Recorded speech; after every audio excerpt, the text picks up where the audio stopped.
राजबाड़ी जिले के पांगशा में भीड़ ने हिंदू युवक को मार डाला। मृतक के साथी के पास से पुलिस ने 2 अवैध हथियार बरामद किए। इंकलाब मंच के उस्मान हादी की मौत के बाद से देश में अस्थिरता। एक तरफ बांग्लादेश की अंतरिम सरकार अमन चैन का दावा कर रही है तो दूसरी तरफ गलियों में भीड़ न्याय कर रही है। राजबाड़ी जिले में बुधवार की रात वो हुआ जिसे सुनकर आपका कलेजा कांप जाएगा। आखिर एक हिंदू युवक को भीड़ ने तड़पा तड़पा कर क्यों मार डाला? क्या यह महज एक आरोप था या किसी बड़ी साजिश का हिस्सा?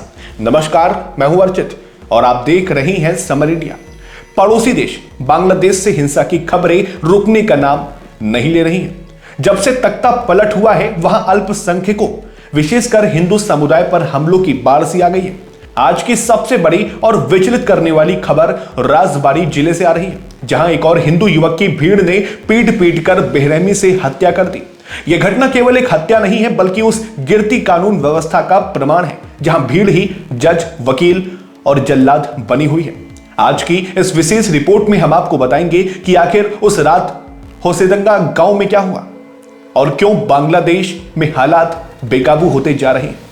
घटना राजबाड़ी जिले के पांगशा उप जिला की है। बुधवार की काली रात जब पूरा गांव सो रहा था तभी कलीमोहर यूनियन के होसेदंगा गांव में अचानक शोर सुनाई देने लगा। भीड़ ने अमृत मंडल उर्फ सम्राट नाम के एक हिंदू युवक को घेर लिया।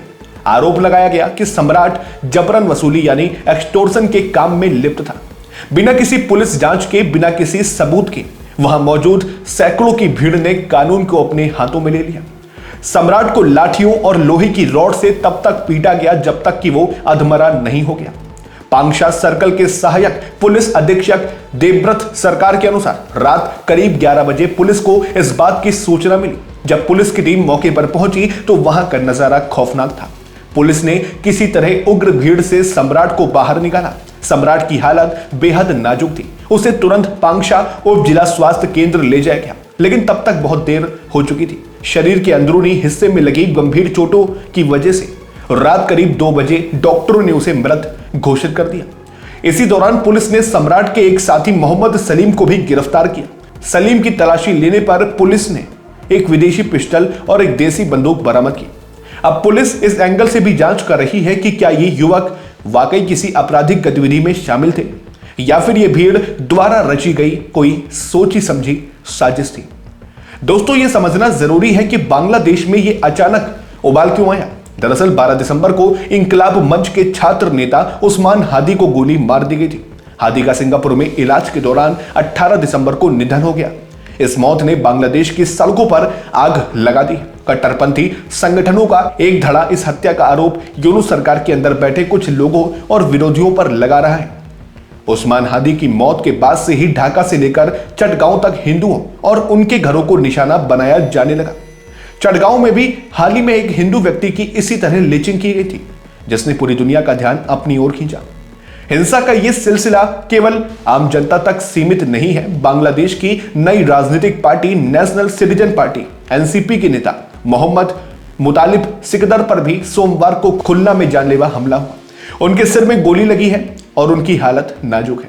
जब राजनीतिक नेता ही सुरक्षित नहीं है तो आम अल्पसंख्यकों की क्या बिसात है। मानवाधिकार संगठनों का कहना है कि बांग्लादेश में हिंदू परिवारों के घरों पर हमले हो रहे हैं, मंदिरों को निशाना बनाया जा रहा है और अब तो सरेआम पीट पीट कर हत्याएं की जा रही है। हालांकि बांग्लादेश की अंतरिम सरकार ने इनामों की घोषणा की है ताकि हमलावरों को पकड़ा जा सके, लेकिन जमीन पर इसका असर शून्य दिखाई दे रहा है। सम्राट मंडल की मौत ने एक बार फिर से अंतर्राष्ट्रीय समुदाय को सोचने पर मजबूर कर दिया है कि क्या बांग्लादेश में मानवाधिकारों का कोई मूल्य बचा है। क्या महज आरोपों के आधार पर किसी की जान लेना वहां नया सामान्य बन चुका है।